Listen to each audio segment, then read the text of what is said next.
कब्र के दर्दनाक आज़ाब से बचने के लिए कब्र के 3 सवाल का जवाब बहुत आसानी से कैसे दे सकते हैं, चले आज इस वीडियो में हम लोग जानते हैं। तो हाँ दोस्तों, अस्सलामु अलैकुम और रहमतुल्लाहि व बरकातुहू। तो आप सब ठीक तो हो ना? तो चले वीडियो को स्टार्ट करते हैं। इंसान इस मायावी दुनिया में कितना रंग ढंग दिखाते हैं दोस्तों, लेकिन इसको तो पता ही नहीं कि कब्र में जाने के बाद क्या होगा इनका। कोई इंसान जब मरते हैं वो मर भी जाता है, फिर भी उसे पता नहीं चलता। बहुत चीखता है, बहुत चिल्लाता है, लेकिन उसकी चीख चिल्लाने की आवाज़ कोई सुनाई नहीं देता है। उसके रिश्तेदार जब कब्र में उसे दफन करके आ जाते हैं, दफन करने के बाद अल्लाह ताला उसकी रूह को उसके जिस्म में फिर से रख देता है। रखने के बाद उसे पता चलता है कि ये क्या हुआ, इतनी डरावनी ख्वाब से मैं जाग गया। कितना डरावना ख्वाब था ये अल्लाह तेरा बहुत शुक्र है।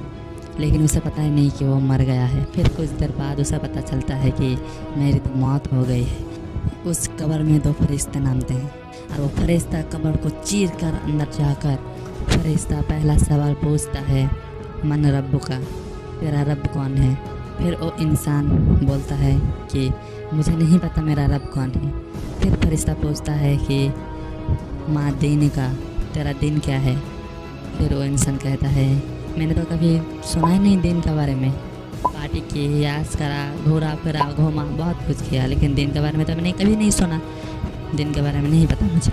फिर फरिश्ता पूछता है कि मन नबी होगा, तेरा नबी कौन है? फिर वो इंसान बोलते हैं कि मेरा नबी कौन है ये भी नहीं पता मुझे, मैंने तो कभी नबी के बारे में सुना ही नहीं, तो क्या पता होगा। फिर फरिश्ता बोलते हैं कि हम पहले से ही जानते थे तो तुम यही बोलने वाले हो। फिर जन्नत के दरवाज़ा खोल जाता है, खोलने के बाद बंद हो जाता है और जहन्नम के दरवाज़ा खोल जाता है। और फरिश्ता कह देता है, ये कब्र तू इस इंसान के लिए तंग हो जा। फिर उस कब्र में सांप, बिच्छू, कब्र उस इंसान के लिए तंग हो जाता है और जहन्नम की आग में जलता रहता है वो इंसान। लेकिन दोस्तों, कब्र का सवाल का जवाब बहुत आसानी से कैसे दे सकते हो?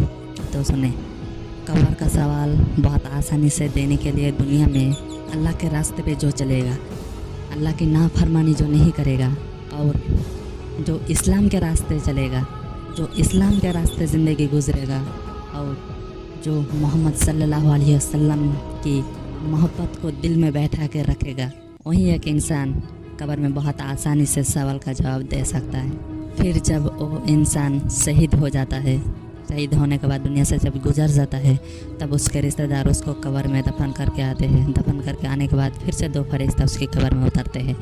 उतरने के बाद उस कब्र के अंदर जाता है फरिश्ता जाने के बाद फिर से फरिश्ता पूछता है कि मन रब्बुका, तुम्हारा रब कौन है? फिर वो इंसान बोलता है कि मेरा रब जो करीम है, जो एक है, एक से दूसरा कोई नहीं है, वही मेरा रब है, मेरा रब अल्लाह है।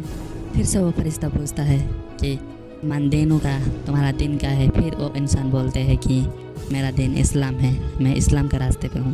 नबियों का, तुम्हारा नबी कौन है? फिर वो इंसान बोलते हैं कि मेरा नबी, मेरे दिल में जिसके लिए मोहब्बत भरी है वही मेरा नबी है, नबी मोहम्मद सल्लल्लाहु अलैहि वसल्लम। कितना आसान है ना दोस्तों कि 3 सवाल का जवाब कितना आसान है। तुम्हारा रब कौन है? मेरा रब अल्लाह है। तुम्हारा दिन क्या है? मेरा दिन इस्लाम है। हमारा नबी कौन है? मेरा नबी मोहम्मद सल्लल्लाहु अलैहि वसल्लम है। लेकिन इतना आसान नहीं है दोस्तों। जो अल्लाह के रास्ते, अल्लाह के नाफरमानी नहीं करेगा, जो इस्लाम के रास्ते चलेगा और जो नबी की सुन्नत को मानेगा, नबी के लिए मोहब्बत अपने दिल में बैठे के रहेगा, वही बहुत आसानी से कब्र का 3 सवाल का जवाब दे सकता है दोस्तों। तो हाँ दोस्तों, आज यहाँ तक ही। अस्सलामु अलैकुम और रहमतुल्लाहि व बरकातुहू।